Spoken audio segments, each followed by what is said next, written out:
Welcome back to part 2 of our report cards for murders at Karlov Manor. My name is Gabe from Unsolicited Designs, and if you haven't seen part 1, go ahead and check that out. As a quick refresher, I'm going to review each mythic rare card from the new set, and I'm going to give it a letter grade, A, B, C, D, or F, based on how mythic I feel the design is. A reminder that I'm absolutely not a professional. I have the utmost respect for everyone at Wizards of the Coast, and I'm just offering my personal opinions on what cards feel mythic to me. I'm really just basing that on how unique the cards are and how exciting I find their designs. And I'm not taking into consideration balance for limited environment or other constructed formats. Commander is the only format I play, and that's basically how I'm going to be judging these cards. Of course, it's much easier to critique than it is to create. So for any cards that I grade a C or lower, I'm going to actually try my hand at redesigning them. I hope you enjoy my thoughts on these cards, and I'll do my best to earn a like and subscribe from you before the video is over.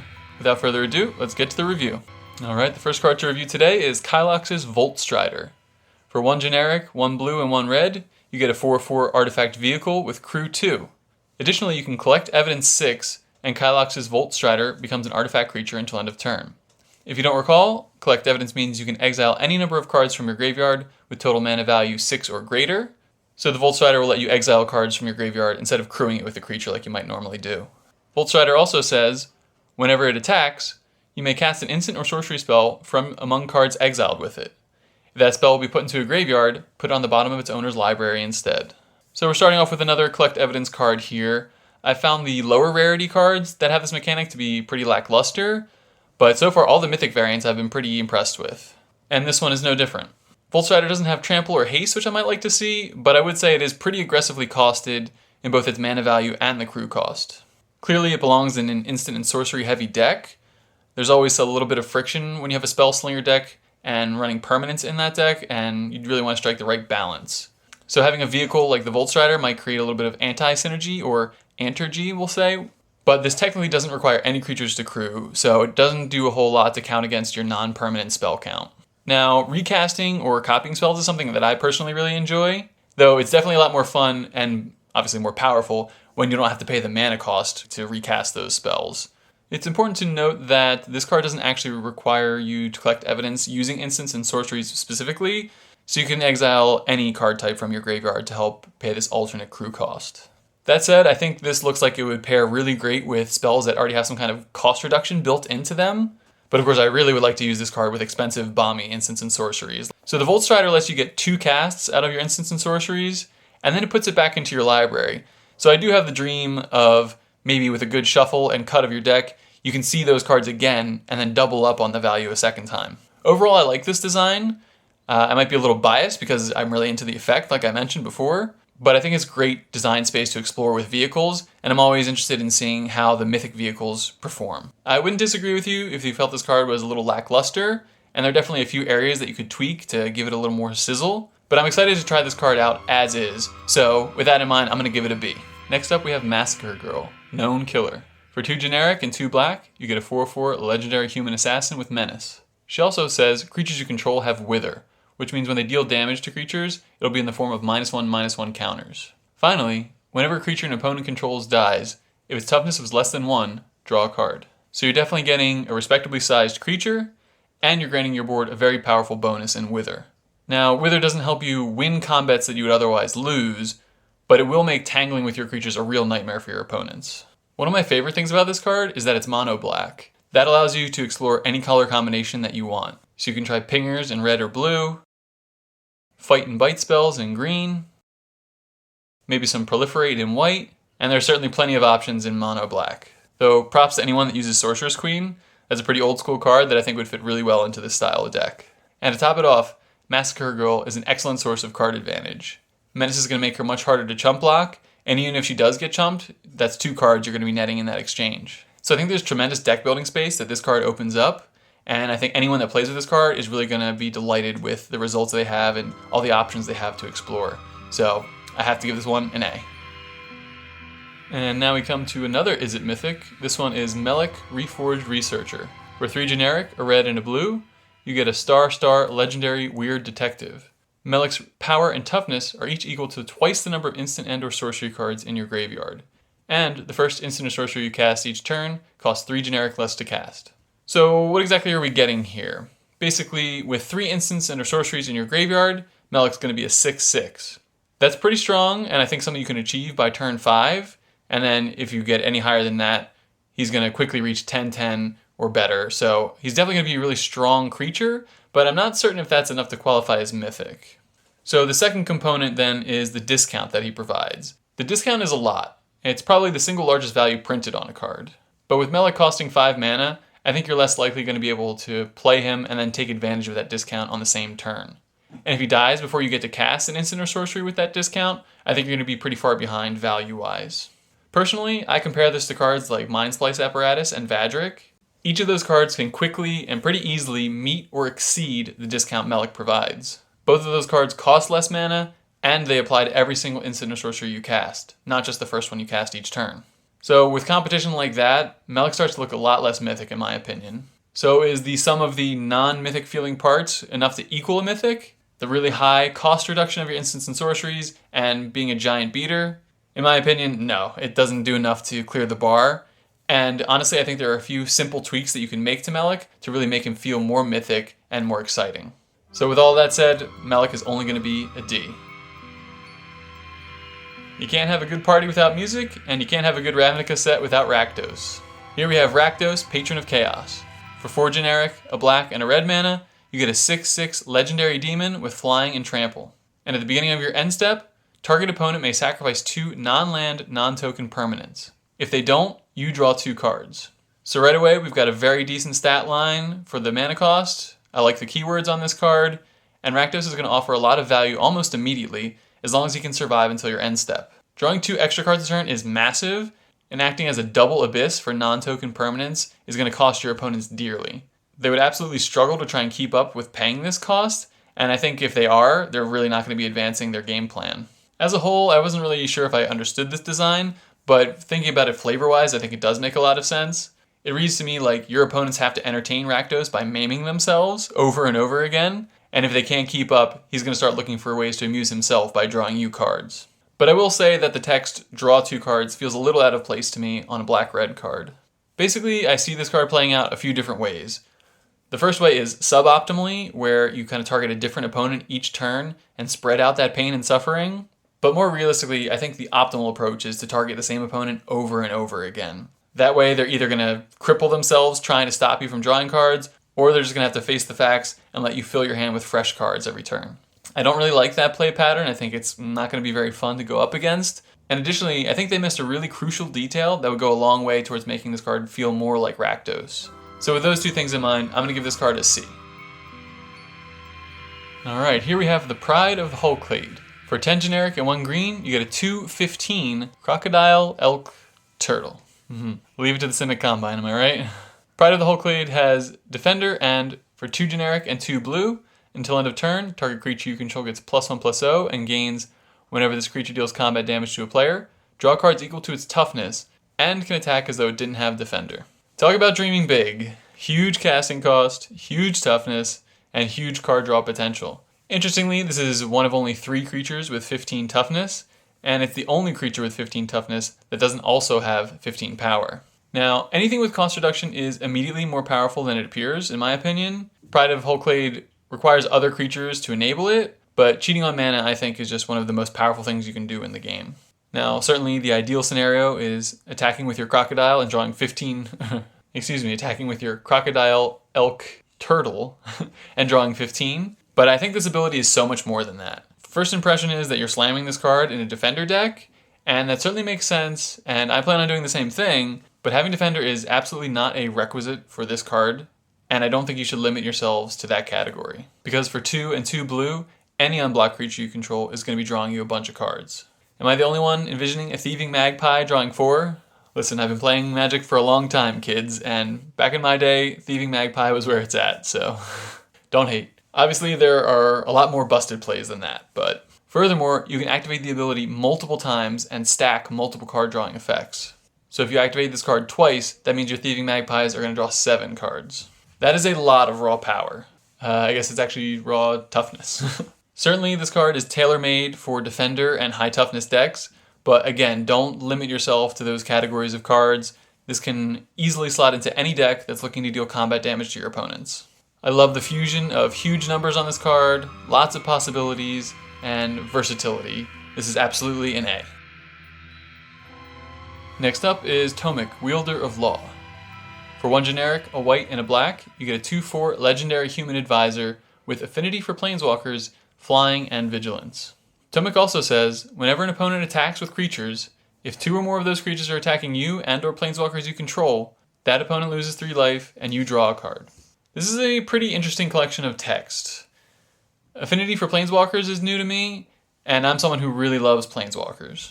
It does look a little goofy on a card with only 1 colorless mana value in its casting cost, but of course walkers aren't something you're always going to have multiples of, so I guess it's not really that strange. Plus, if this is your commander tax is going to be a problem you might face, so there could be more potential savings. So casting Tomik for 3 or maybe 2 mana, you get a very reasonable set of stats and keywords, but obviously the real power of this card is how bad it makes it for your opponents to attack you with 2 or more creatures. Losing 3 life can add up pretty quickly, as will the advantage of drawing a card every time they do that.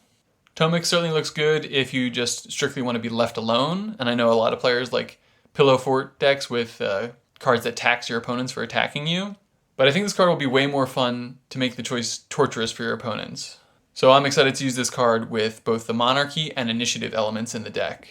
That way your opponents are going to be torn between attacking you to try and take one of those advantages away, or getting rid of your planeswalkers, so you're really going to make it difficult for them to decide where to send their creatures. And as far as planeswalkers go, which planeswalker has better affinity than the original Gideon? The more planeswalkers you trot out, the more likely your opponents will be to attack you with multiple creatures, and over the course of multiple combat steps, so you can really start stacking that advantage up against them. So when you first read this card, it may look like a bit of a jumble, or maybe feel a little underwhelming, but the more I'm speaking out loud and thinking about all the options for Tomik, the more cohesive the design feels to me, and the more excited I am to try it out. Of course, I like planeswalkers more than most people maybe, so I might be a little biased. But regardless, I think the synergy in Tomik's design is excellent. It's a terrific card overall. I have to give it an A. Alright, we're halfway through. We got 6 more cards to review. If you like what you've seen so far, go ahead and like and subscribe. I'd really appreciate it. Alright, that brings us to Trostani 3 Whispers. For 1 green, 1 white, and 1 hybrid green-white, you get a 4/4 legendary Dryad. For 1 generic and green, target creature gains Death Touch until end of turn. For 1 hybrid green or white, target creature gains Vigilance until end of turn. And for 2 generic and 1 white, target creature gains Double Strike until end of turn. So, where to begin? I like all of the text on this card. For 3 mana, you get a 4/4, and that's good. You can give Death Touch to any creature, even an opponent's creature, and that's good. You can give Double Strike to any creature, even an opponent's creature. That's also good. And you can give Vigilance to any creature, and that is fine. Despite that being a lot of text, I'm still left thinking, is that it? This card just feels like less than the sum of its parts. Don't get me wrong, I think this would be a very tricky card to play against, and I would be happy to have all of these options at my disposal. I think everything about this card is fairly costed, and I love the symmetry of the costs for the abilities and Trostani's mana cost. But as a mythic, this just totally falls flat to me. Each ability on its own, they're not mythic. Maybe having access to all those abilities on one card makes this mythic? Or is it the fact that Trostani by herself is effectively a 3-turn clock? Or maybe it's the theoretical situation where, in order to kill Trostani in combat, you need 5 blockers to do it. But in my opinion, for this card to be relevant, you need 2 mana available at all times, and that way you can threaten to blow up combat by giving a creature Death Touch at instant speed. I think if you really want this card to accomplish something though, you need 5 mana available at all times. That way you can give both Death Touch and Double Strike. So as a mana sink, when you've already got your game plan up and running, and you're just looking for ways to take advantage of all your extra mana floating around, I think this is a great card. But having this card as the heart of your strategy, I think is going to leave you disappointed. I can easily imagine situations where you've got a bunch of mana available, ready to use, but you're just kind of waiting for the opportunity to present itself. And if that opportunity never arrives, then you've just wasted a bunch of mana. And in a game of Magic, especially one with multiple players, the person who wastes mana like that is not going to give themselves a good chance of winning. So my final summary is that I think this card probably plays worse than it reads, and I honestly don't think it reads very much like a mythic card to begin with. So I have to give it a D. Alright, that brings us to Undergrowth Recon. For 1 generic and 2 green, you get an enchantment that says, at the beginning of your upkeep, return target land card from your graveyard to the battlefield tapped. What a simple design. Considering that Magic is 30 years old, it feels like this text should already be on a card. We've had Crucible of Worlds and other cards that let you play lands from your graveyard. There's even an uncommon in this set that basically does that. But this particular text has never appeared before, and I find that pretty shocking. So considering all of the similar options that are available, you really have to ask, does this do enough to be considered mythic? And I'm going to argue yes for a couple reasons. First, it only costs 3, and I think that's a pretty major threshold to be underneath of. When you look at the value that you get out of this card, I think as long as you can put 2 or 3 lands into your graveyard reliably, this is more or less going to act kind of like a cultivate. And if you can get 4 or more activations out of this, it's like casting a rampant growth every single turn. That's going to wind up being a tremendous mana advantage, and I feel like that's going to put you in a great position to win. And if you consider the volume of lands that act like spells these days, those choices just continue to grow, and being able to use them over and over again is going to be an insurmountable advantage against your opponents. So definitely not every deck is going to be able to take full advantage of Undergrowth Recon, but I think as time goes on, more and more decks will have the options to do that. And for the decks that can do that right now, I think this is going to be an all-star. So I'm going to give this card an A. Our next mythic is Urgent Necropsy. I assume it's supposed to sound like autopsy, so necropsy makes sense to me. Anyways, for 2 generic, a black and a green, Urgent Necropsy is an instant that says, as an additional cost to cast this spell, collect evidence X, where X is the total mana value of the permanents this spell targets. Then, destroy up to 1 target artifact, up to 1 target creature, up to 1 target enchantment, and up to 1 target planeswalker. Definitely count me among those who love to cast Casualties of War. This is definitely a close approximation, albeit it can't target lands, but it does cost 2 colored mana less, and it's instant speed. Those are some major improvements, but I do have a few sticking points with this design that just doesn't excite me in the same way that Casualties of War did when I first read it. Firstly, I think the wording with Collect Evidence is terrible. The way the card reads, it sounds like you need to exile a number of cards from your graveyard that's exactly equal to X. The reminder text on Collect Evidence doesn't read that way, so I'm pretty confident that's not how the card actually works, but if you just read this card offhand and didn't know that background information, I think it's very likely you'd be playing this card wrong. So if players can't read this card and understand clearly how it's played, to me, that kind of design would be an F. So my second problem with this card is that, under the right circumstances, it could literally do nothing. Sure, I think building your deck with Necropsy in mind should mean that this card is rarely ever going to be a blank, but I think having a fail state of being a total brick in your hand is kind of a deal breaker. Maybe the ceiling on this card is mythic, but the floor feels like a common, honestly. And when you have those two kinds of extremes, I don't see how I could grade this anything better than a C. Moving right along, we have Vannifar, Evolved Enigma. For 2 generic, a green and a blue, you get a 3/4 legendary Elf Ooze Wizard. Vannifar says, at the beginning of combat on your turn, choose one. Cloak a card from your hand, which means putting it onto the battlefield face down as a 2/2 colorless creature with Ward 2, or put a +1/+1 counter on each colorless creature you control. So I like the way this card plays into a face down strategy. It can provide a significant buff to your face down creatures, and that buff persists cleanly, so when you turn them up, you don't lose the value that you've been accruing. Vannifar also more or less generates 3 mana a turn by letting you cloak a card from your hand. That's certainly a significant discount, but as I mentioned in my previous review with Etrata, I'm not a big fan of Morph and its many iterations. The initial mana investment you have to make, plus just kind of waiting around for the right opportunity to arrive, and then needing that open mana to capitalize by turning your creature face up, it just kind of results in a mechanic where the payoff often doesn't really justify the investment of mana that you're making. I think with Morph creatures, you're usually just paying more mana than you would have to get the same effect. And all you're really gaining is a board of mystery 2/2s that you can't get into combat with, and again, like with Trostani, you're just kind of sitting there waiting to use your mana, and if you don't find the right opportunity, you're going to be falling behind your opponents. So all in all, Vannifar goes a long way towards making a face-down strategy playable, and I can see why players would be excited to use her, but based on my own experience with face-down decks, and as a mythic rare in that space, I don't think Vannifar goes quite far enough. And with that in mind, I'm going to give her a C. Alright, now let's take a look at Vein Ripper. For 3 generic and 3 black, you get a 6/5 vampire assassin with flying. Vein Ripper also has Ward, sacrifice a creature, and whenever a creature dies, target opponent loses 2 life and you gain 2 life. People sure do love to play Blood Artist, so what could be more attractive than a double Blood Artist? I don't hate the idea, but I can't say that the design excites me very much. It's definitely powerful enough to be mythic rare, since during the normal course of play, 2 life for any creature dying is going to add up very quickly. If your deck is designed around abusing this effect, I think the turn this card comes into play, one of your opponents is going to die.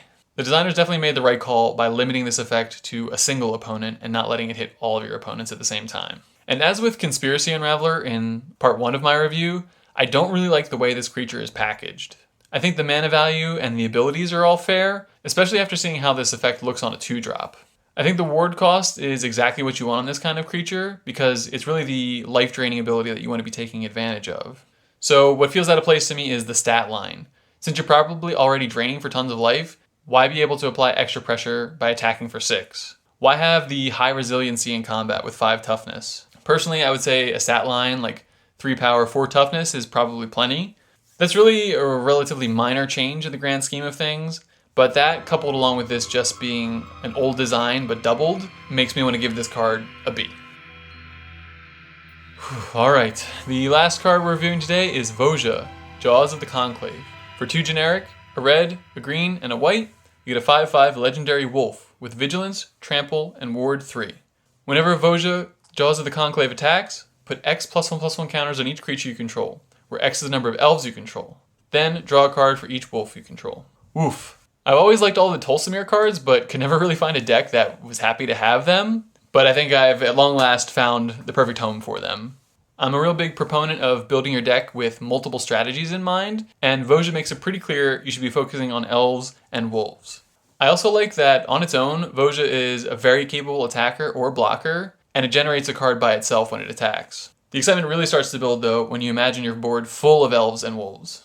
I love the uncapped potential of this card. It can really just be as many +1/+1 counters and as many cards to draw as you can dream of. You can focus on playing wolves and draw a new hand every turn, or you can focus on elves and just totally overrun your opponents. I think designs for mythic cards should look to use this sort of scaling design wherever they can. If you're building a deck with Voja, I think the finishing touches would just be granting it haste and maybe finding a few ways to get some extra combat steps in there. Really, the only drawback is that your opponents might die before you get to use all the sweet cards that you're drawing from all the wolves that you have in play. And when that's your biggest problem, you absolutely have an A on your hands. And that's it. Every mythic for Murders at Karlov Manor. Let me know in the comments what you think of my grades. Are there some cards you feel deserve a better grade? Are there ones you think I graded too highly in your opinion? And did I get you excited about any of these designs that you maybe weren't too interested in before? And be sure to let me know what cool interactions you think I missed. Anyways, I hope I earned a like from you. I'd really appreciate it if you considered subscribing too. Thanks so much for watching, and be sure to watch part 1 if you haven't seen that already. Make sure to check back for my redesigned versions of any of the cards that I graded a C or lower. I'm going to be trying my hand at making them feel more mythic. That's all for this episode of Report Cards. I'm Gabe from Unsolicited Designs, and who asked me anyways?